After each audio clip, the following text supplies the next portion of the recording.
পরিবর্তিত আওয়ামী লীগ বা রিফাইন্ড আওয়ামী লীগ আবার রাজনৈতিক কার্যক্রম চলতে পারে। তবে আপাতত এই যে রাজনৈতিক দল নিষিদ্ধের যে অধ্যাদেশটা, সেটা যে আইন আকারে পাশ করলো, সেটা নিয়ে কিন্তু বিএনপিকে সমালোচনার সম্মুখীন হতে হবে। আওয়ামী লীগ নিষিদ্ধের সিদ্ধান্ত বিএনপি কেন বহাল রাখলো, এটা নিয়ে এখন রাজনৈতিক মহলে আলোচনা হচ্ছে। সত্যি তো তাই। ধারণা করা হচ্ছিল যে বিএনপি ক্ষমতা আসার পর আস্তে আস্তে যে রাজনৈতিক তিক্ততা, সেই তিক্ততা হয়তো দূর করবে। যারা অপরাধী তাদের বিচার চলবে, যারা নিরপরাধী তাদেরকে মুক্ত করবে এবং আওয়ামী লীগ যাতে স্বাভাবিক আস্তে আস্তে রাজনৈতিক কার্যক্রম করতে পারে। এমনও আলোচনা ছিল যে রিফাইন্ড আওয়ামী লীগ বা পরিবর্তিত আওয়ামী লীগ, অথবা সরাসরি যদি বলা যায় যে শেখ হাসিনা বিহীন একটা নতুন আওয়ামী লীগ যদি রাজনীতি করে, তাতে বিএনপির আপত্তি নেই। বরং সেক্ষেত্রে নির্বাচনের আগে যে সংকটটা ছিল, যে বিএনপির বিপরীতে মানে এনটি বিএনপি সমস্ত শক্তি এক হয়েছিল জামাতের নেতৃত্বে, এটা বিএনপির জন্য বড় একটা চ্যালেঞ্জ। তো যেহেতু জামাত তৃতীয় অবস্থান থেকে দ্বিতীয় অবস্থানে এসে বিএনপিকে ধাক্কা দিয়েছিল, তখন ধারণা করা হচ্ছিল যে যদি আবার আওয়ামী লীগ ইন করে বাংলাদেশের রাজনীতিতে, তাহলে আবার রাজনৈতিক প্রেক্ষাপটটা পরিবর্তন হবে। তখন জামাত দূরে সরে যাবে, অথবা জামাত এই আওয়ামী লীগ বিএনপির রাজনৈতিক দ্বন্দ্বের মধ্যে তখন বিএনপির পেছনে আবার সামিল হবে, পেছনে কাতারভুক্ত হবে এবং নিজেদেরকে রক্ষা করার চেষ্টা করবে। বলা হচ্ছে যে এইভাবে যদি চলতে থাকে তাহলে বিএনপির জন্য বড় বিপদ হয়ে যাবে জামাত। কিন্তু আওয়ামী লীগ যদি আসে তখন জামাত মাইনাস হবে এবং জামাত তখন ভিড়বে বিএনপির পিছনে। তাহলে বিএনপির যে টেনশনটা, সেই টেনশনটা দূর হবে। এমন অনেক রকম আলোচনা চলছিল। কিন্তু এখন অনেকগুলো অধ্যাদেশ কিন্তু বিএনপি অন্তত 20টা অধ্যাদেশ ঝুলিয়ে রেখেছে, সেগুলি তারা মানেনি। তো এখন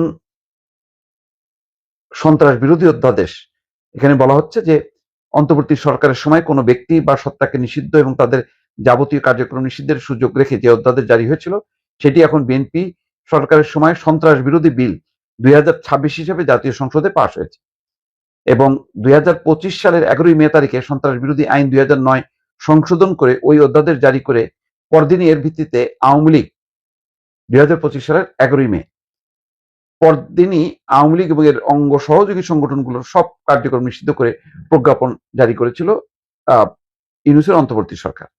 এখন বিএনপি চেয়ারম্যান তারেক রহমানের নেতৃত্বাধীন সরকার অধ্যাদেশটি বিল আকারে সংসদে পাশ করলো, বিল আকারে পাশ হয়ে গেল।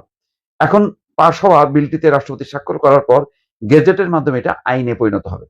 ফলে বিএনপির দীর্ঘকালের রাজনৈতিক প্রতিদ্বন্দ্বী আওয়ামী লীগের রাজনৈতিক কার্যক্রমে নিষেধাজ্ঞা থেকেই গেল এবং বিলটি সংসদে পাশের পর আওয়ামী লীগ সমর্থকরা সামাজিক মাধ্যমে এর সমালোচনা করে এর দায় বিএনপিকে নিতে হবে বলেও মন্তব্য করেছেন। প্রশ্ন হলো, দেশের রাজনৈতিক বাস্তবতায় সত্যি কি রাজনৈতিক দল এবং দলের কার্যক্রম নিষিদ্ধের দায় বিএনপি নিজেই কাঁধে তুলে নিল? প্রধানমন্ত্রীর রাজনৈতিক উপদেষ্টা রুহুল কবির রিজভী বলছেন, বিএনপি বিলটি পাশ করে জনমতের প্রতি শ্রদ্ধা জানিয়েছে এবং তার মতে আওয়ামী লীগ যদি স্বাভাবিক রাজনৈতিক কর্মকাণ্ডের সুযোগ দেওয়া হয় তাহলে তো দুনিয়ার সব স্বৈর শাসককেই সম্মান করতে হবে। স্বাধীন মালিক অবশ্য বলেছেন, বিএনপি এমন পদক্ষেপ ভবিষ্যতে একই কায়দায় দল বা দলীয় কার্যক্রম নিষিদ্ধের ক্ষেত্র প্রস্তুত করল। অধ্যাপক মাহবুবুল্লাহ বলছেন যে সরকার যৌক্তিক সিদ্ধান্ত নিয়েছে এবং এতে দায়ের কোনো প্রশ্নই নেই বলে মনে করেন তিনি। এটা নিয়ে একটা রাজনৈতিক অঙ্গনে বিতর্ক থাকবে, কারণ এইভাবে যদি রাজনৈতিক দল নিষিদ্ধ হয় তাহলে ভবিষ্যতে বিএনপি এর শিকার হতে পারে, অন্য রাজনৈতিক দল হতে পারে এবং আইন করে কোনো রাজনৈতিক দল নিষিদ্ধ করার পক্ষপাতী নয়।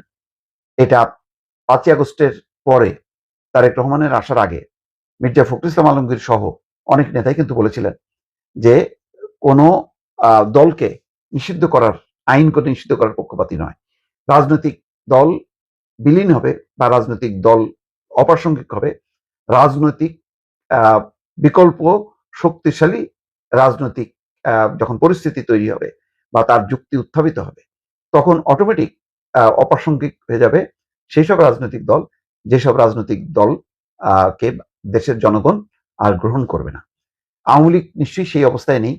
তাহলে এই বিষয়টি নিয়ে ভবিষ্যতে যদি আওয়ামী লীগ আন্তর্জাতিক মহলে উত্থাপন করে, তাহলে কিন্তু বিএনপি বেকায়দায় পড়বে, কারণ এর দায়টা কিন্তু এখন বিএনপি নিজের কাঁধে নিল। এবং আওয়ামী লীগের সাথে ভবিষ্যতে সমঝোতার একটা জায়গাও কিন্তু সংকুচিত হলো। তবে অনেকে বলেন, রাজনীতিতে যেহেতু শেষ বলে কোনো কথা নেই, এটা এমন হইতে পারে এই ধরনের একটি আইন পাশ করার মধ্য দিয়ে আওয়ামী লীগের উপর চাপ তৈরি করা হলো। আওয়ামী লীগ যদি পরিবর্তন ঘটায়, আওয়ামী লীগ যদি তার, যেহেতু আওয়ামী লীগ এখনো শেখ হাসিনার নেতৃত্বেই পরিচালিত হচ্ছে, ভবিষ্যতে যদি নেতৃত্বের পরিবর্তন ঘটে তাহলে হয়তো এই আইন বাতিল হতে পারে। এমন তো না যে আইন সংবিধান অন্তর্ভুক্ত হয়ে গেল, যেখানে সংবিধান সংশোধন হয় সেখানে আইন বাতিল করে আবার রাজনৈতিক দলকে রাজনীতি করার যেই বিধান, সেটা হয়তো চালু হইতে পারে। কারণ যে দলটি এই বিলটি পাশ করলো সেই দলের প্রতিষ্ঠাতা জিয়াউর রহমান কিন্তু বাংলাদেশে ঘরোয়া রাজনীতি শুরু করার মধ্য দিয়ে সকল রাজনৈতিক দলের কার্যক্রমের উপর যেই নিষেধাজ্ঞা ছিল সেটা প্রত্যাহার করেছিল। সুতরাং ইতিহাস হয়তো আবার পরবর্তীতে দেখা যাবে যে সেই রাজনৈতিক পট পরিবর্তনের পর বিএনপি আবার হয়তো সেই সিদ্ধান্ত নিল, যে সিদ্ধান্তের আলোকে পরিবর্তিত আওয়ামী লীগ বা রিফাইন্ড আওয়ামী লীগ আবার রাজনৈতিক কার্যক্রম চলতে পারে। তবে আপাতত এই যে রাজনৈতিক দল নিষিদ্ধের যে অধ্যাদেশটা, সেটা যে আইন আকারে পাশ করলো, সেটা নিয়ে কিন্তু বিএনপিকে সমালোচনার সম্মুখীন হতে হবে।